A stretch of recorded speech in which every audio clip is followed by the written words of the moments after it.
Okay, so hello and welcome back to another Unity tutorial. In this one we're going to be going into how and why to use raycasts in your game. So raycasts, if you've made games before, are pretty much a must. Like practically every game uses it. I'm sure like some, I don't know, 2D like UI games probably don't use it, but anyway, raycasts are extremely important to use for various things such as checking whether something is about to hit something else before it actually happens. Also, when something hits something, you can use raycast instead of colliders in certain scenarios if it makes sense to, which I'll go into. So for example, you might have a gun, and instead of shooting a bullet with a collider on the bullet, you would have like most guns in most games are hit scan, which means you're clicking and it hits, and hit scans are basically just raycasts. That's what's going on behind the scene. So we'll get into that. Also, for example, jumping, you want to know if your character's on the ground. You don't want to have an awkward collider like checker if you're on the ground with like raycast. No, you do want it with raycast. You don't want it with colliders and like a boolean to say, if you're grounded and switching it when the collider enters something. That's stupid. There's better ways to do it, and obviously I'll go into that. And obviously, yeah, you want to damage people, so you click on them and you want it to be instant damage, and maybe you want to have a particle effect where you click. So we'll do that in this video. Should be done in less than 20 minutes, hopefully. So I'm going to start off by saying thanks to my Patreons, so Paul Robinson, Phil Bourne, and Shaggy Rogers. Thanks for the support. If anyone wants to help support, then the link's in the description below. But apart from that, let's get into it. So I set up a test scene as usual. So what do I have this scene? Well, we got an enemy prefab with a script, and the script basically just has health and the normal functions for dealing damage, checking if you're dead. And I added a little health bar so that we don't have to look at the debug logs just to see how much health it's on. So this, obviously, when you call deal damage, it updates the health bar value. So that works. And obviously, I've got a slider on it. So the health bar is just a slider that we can change this value of. Then I have a script on the camera. Well, not on the camera, sorry, on the canvas. And it basically gets the main camera, caches it, so we'd have to get it every frame because that would be quite a waste. And then, yeah, we just use the transform.lookAt, and we get it to basically rotate to face the camera, so that no matter where we move the camera, I'll show you now, wherever we move the camera, the billboard UI, as you see, so it's looking right, and then if I tilt the camera up or down, you can actually see here the rotation of that changes so that it's always flat onto the camera. So anyway, that's what we've got set up. Now we want to be able to damage the enemy. So to damage the enemy, we want to call the function deal damage. But how do we want to call that? And obviously just call it. But the best way to do it would be if we're doing let's say we're playing a game where you're not a character in the world, you're perhaps overlooking, or you want to click on something to deal damage, for example. Like I'm looking through the camera right now and I want to click there, click there, click there, do stuff, right? In the game scene. So this method of using raycasting, what we're going to do is we're going to go to the camera. So might as well put it on the camera script, which will save us having to get components from elsewhere. We should put it on the camera. So let's put this as like raycast shooter. I don't know. I was going to call it player, but we're actually going to make player when we do the jumping. So I'll do the jumping after this. We'll do shooting and jumping. So these are just two uses of it, but you can use raycasts in many other scenarios, and if you've got any ideas, just please leave them below. So yeah, raycast shooter. So what do we want it to do? We want it to take in an input of our mouse click, okay? So we don't need a start. All we need is a fixed update. Right? Well, you don't need a fixed update, but raycasts are best done in fixed update. Just so like if you have raycast being fired every frame, well, you could, if you do an update, that's if you want it to be consistently checking. The problem is if you have something raycasting that you want to be consistent, obviously fixed update is for consistency, whereas update is for like exactness. If you don't know what that means or what I mean there, then I'll give a quick description. So basically, update gets called every frame. If your game is running at 60 FPS, it'll get called 60 times per second. If it's 120 FPS, you get it called 120 times per second. So it will check literally every frame, which is good for like input in most cases. Though fixed update gets called for the exact amount of frames. So like if a 60 FPS game and you're running at 30 FPS, it will get called extra times. Like when it actually gets called, it'll do the code extra times to make up for it. So it makes up for missed frames.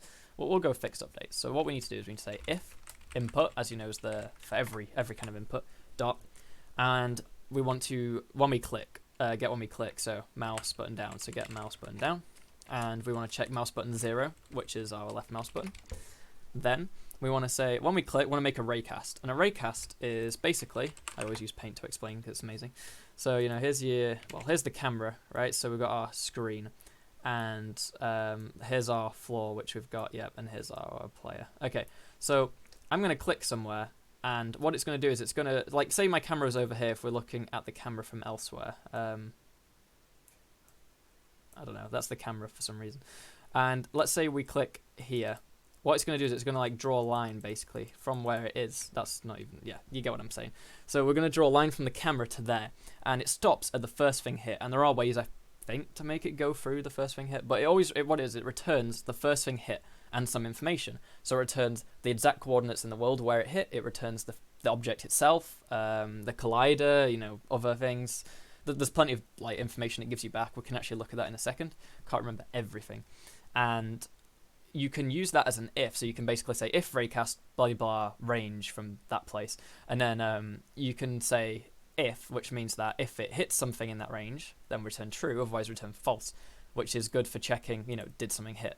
So what we're going to say is when we left click, we're going to get a ray, so we'll just call it, most people call it hit, no sorry, that's what raycast is, so we'll call it ray, yeah, is equal to, and this is camera. Now ray, a physics.raycast takes in ray, so as you see here, representation of rays. So we want to do camera.main, which is, as you know, the main camera, but this is the main camera. So what we'll do is, we still need reference of a camera. So what we can store this camera.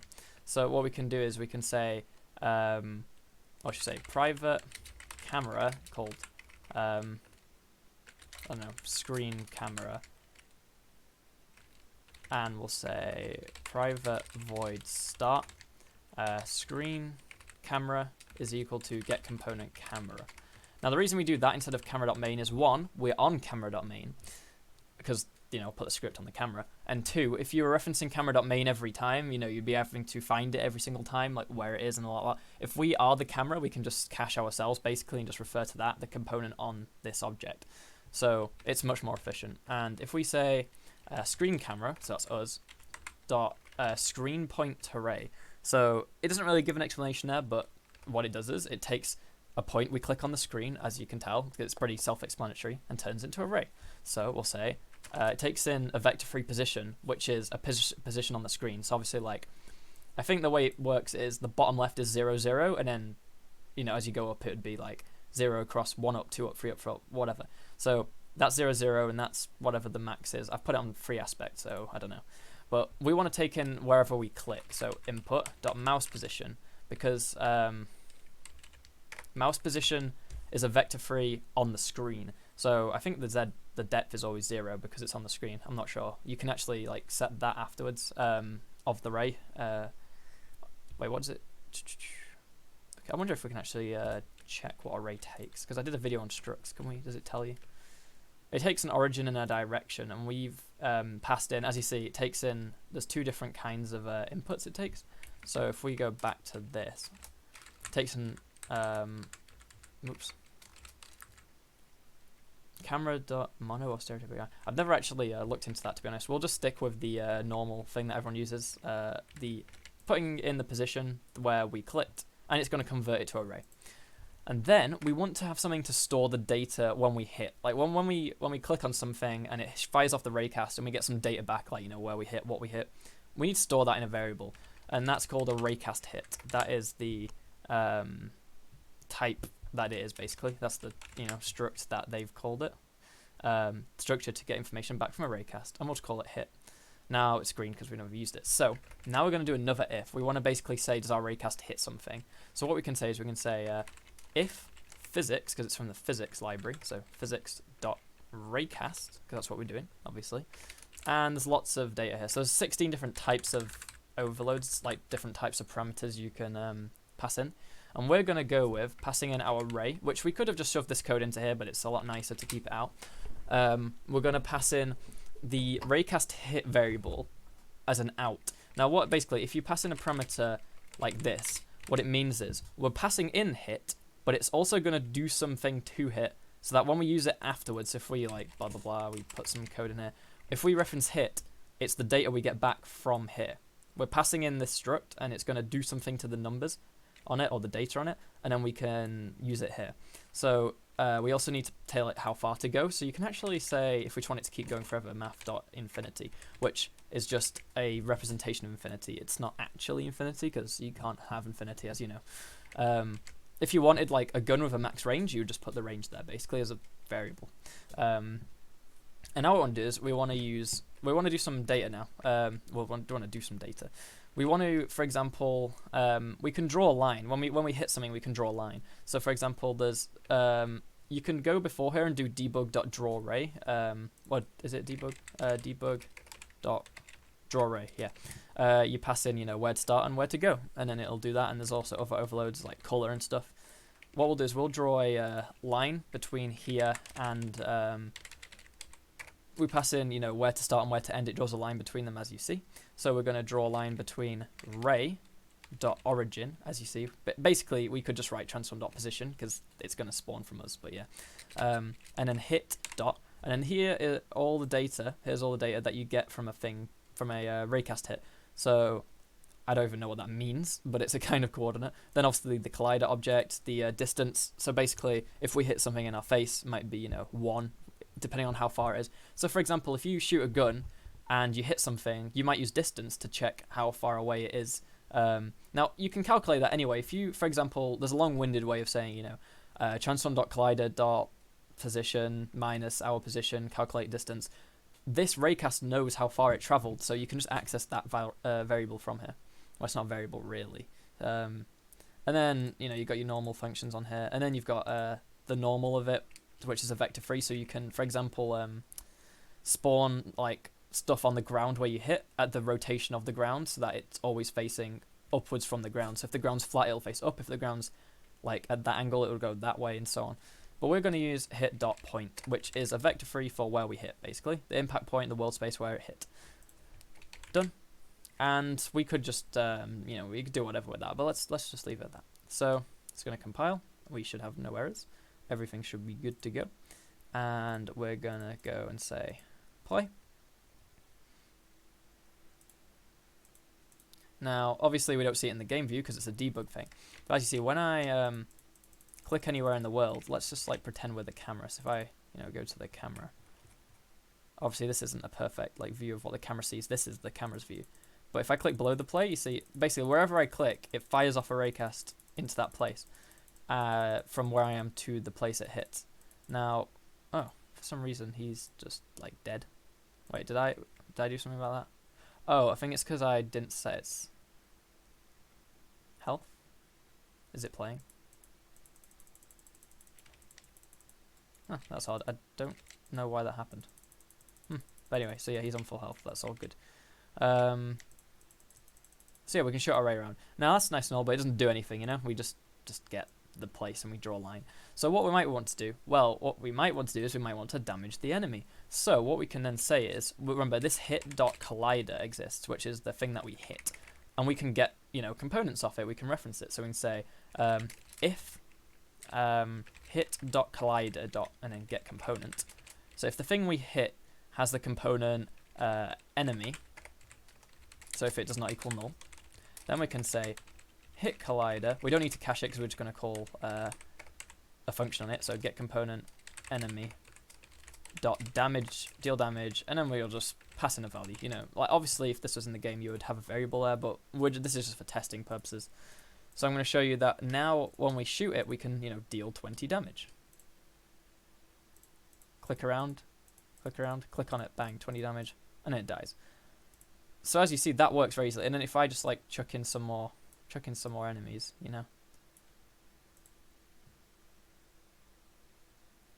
So obviously the boom, boom, boom, boom, boom, boom, boom, boom, boom. So whenever you click, there you go. You know what? I'm actually going to put that in update. That makes more sense to be in the update because it can sometimes, if you've got good FPS, it can actually miss the input. That's only if you're checking something literally every frame, like jumping, for example. Oh wow, I just got deafened because someone subbed and I'm using OBS. Anyway, so yeah, that's how you would convert obviously a screen click into world space and get a component off an object. That's that's what you might want to do. That's quite useful. You might use that quite a bit. And then now the other option, well, the other use that I thought of doing for this video is jumping. So what we'll do is we'll make a object. So we'll make a cube, and we will use this as our we will make this cube as our jumping object. So let's move the main camera. So camera, Control Shift F. So this is our jumping cube. Now let's move it a bit up and a bit back. There we go. So alright, you might have a script on this cube. You know, it might be, for example, the player script, because this might be your player. And I'll show what not to do and what to do. So what not to do is have this stupid system where you have I'm gonna make it a serialized field, private bool is grounded, and void update. I don't know. What we'll say is on collision enter is grounded is equal to true, and then like private void on collision exit is grounded is equal to false, and then we'll say like update if input dot get key down key code dot space, we'll say void start. We'll store a private rigid body, and we'll say the rigid body is equal to the component rigid body. So we're getting the rigid body on this cube, which I need to add in a second. And then we'll say okay. So we'll say rb dot add force. Transform. No.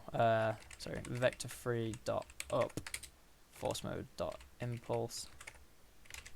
We'll say times by jump force, which we'll add at the top. So serialized field private float jump force, so that we can tweak how much that is. Semicolon, and then we'll only do this if if grounded. If is grounded, we'll do this. Alright, so yeah, if we press spacebar and we're on the ground, we'll do that. Now this should work theoretically, but it's not the way I would do it, because alright, we'll say, I don't know, 10. I don't know if that's a lot. Rigid body. Boom. So let's see how it works. This is how you wouldn't do it. This is without raycast. So jump, land. Now, as you see here, is grounded. True, false. True, false. Okay, it works. You know, why wouldn't you use a system? You can't jump when you're not on the ground. You can only jump when you're on the ground. Well, the problem with it is that if there's any other objects that slightly touch your enemy or touch the thing, then, you know, you can jump again. Now, arguably, in some ways, maybe you want to jump off other things, but that's still not the way to do it, because the problem is having the box collider means you can get hit anywhere and reset your jump, which would be silly. Unless that was some weird mechanic you were going for, then maybe you'd do that. But the thing about raycasts is, obviously, yeah, it only shoots in one direction. You could have multiple raycasts if you wanted to check multiple directions. But raycasts are very precise, and they have no like width as such. Now, you can use other kinds of raycasts. Like you can raycast like collider hitboxes to check if and stuff like that. What someone might say is, well, why don't you have like another object on it, like I don't know, an empty object with a box collider, and just like, I don't know, make this object really small and put it to the bottom, and it's just stupid.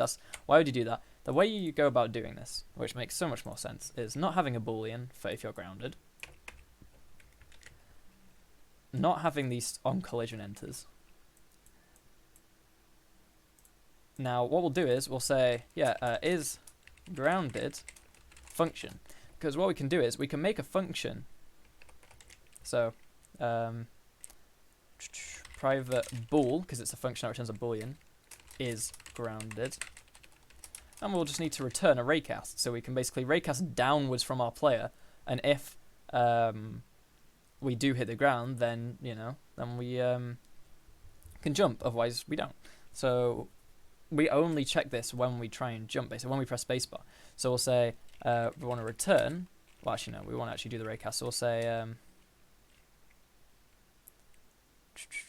I guess we could actually just do it in one line. We'll say return, brackets. No, we'll say physics dot raycast. Whoops. And we want to do, we'll do a different parameter type. So we'll say transform dot position. So that's the we'll say that's the start place. And we'll say transform dot down. Wait. Vector free dot down. There we go. Oh wait, do we have transform dot up? We have transform dot up. Yes, I'll say minus transform dot up. Because transform is relative to the object, so if we're upside down, we could jump off the ceiling or something. I don't know, it'd be a bit weird, but that's probably the better way. And then we'll times that by, we'll say like height, because it's different on each object. So private float height, and then we can say the distance. Oh wait, no, that's the distance. Okay. Yeah, origin and direction. And if we hit something, now the vector free direction, because it's a vector free, it has a magnitude, so that's actually the distance as well.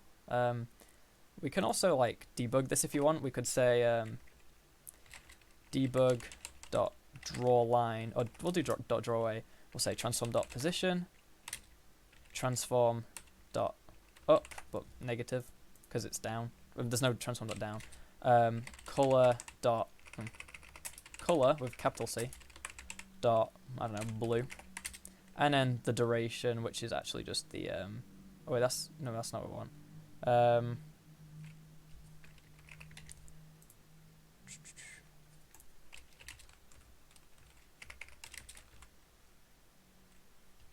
Yeah, so for it to actually use this type, we need to have a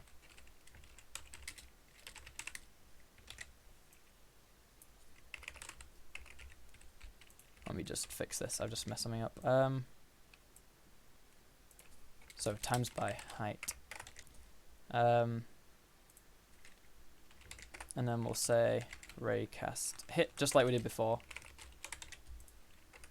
Okay, so I'll explain. So basically, debug dot draw array does it slightly differently. This one takes in the start position and then a vector for the distance, which is also the direction at the same time. So you multiply it, and then a color for the ray, and then the actual checking for the physics is the direction, and then we specify how far over here. So now what it should do is, if I go to cube, now if it's spawning it from the middle, and it's a cube with a size of 1. Oh, I got another notification. It scares me on OBS. So yeah, height, we'll say 0.6, because what it's basically saying is we'll go 0.5 units down, and then that'll be at the floor. But we want to go a tiny bit further, because obviously if we did it by 0.5, let me just, can I see this? Okay, yeah. So if you look there very carefully, you can actually see when I press spacebar, it does a check. So obviously it only does it, I'm going to spam spacebar. So obviously it only does it when I'm on the ground. And the benefit to this is if something's on top of me, it's still going to work, and it will count when I'm grounded, because it's only going to check below me. Now obviously if you're on slightly uneven terrain, you might want to increase this height thing. If I put this to 0.5, it's not going to work, because it's doing, as you see here. If I can get inside the box maybe. Yeah, you can see the raycast here. It's actually doing the raycast down from the center to the bottom of the cube, but it's not going past the bottom, so it's not colliding with anything else.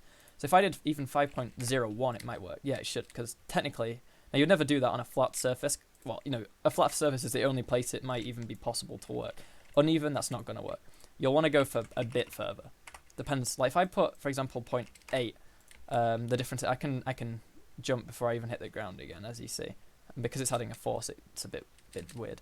But yeah, if I put like something stupid like 5, when I'm in the, you can actually see it on here. You know what I mean?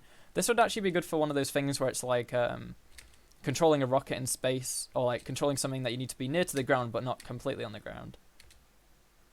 I think it's pretty cool. But anyway, this video's gotten a bit longer than expected, only a few minutes over. So if you like this video or like my other videos, then obviously feel free to leave a like and a subscribe. It'd mean a lot. If you haven't already, then join. Well, not join. I'm not telling you to. Please join the server. Well, check it out at least. Obviously, if you can help support on Patreon, that would mean a lot to me. But apart from that, thanks for watching and goodbye.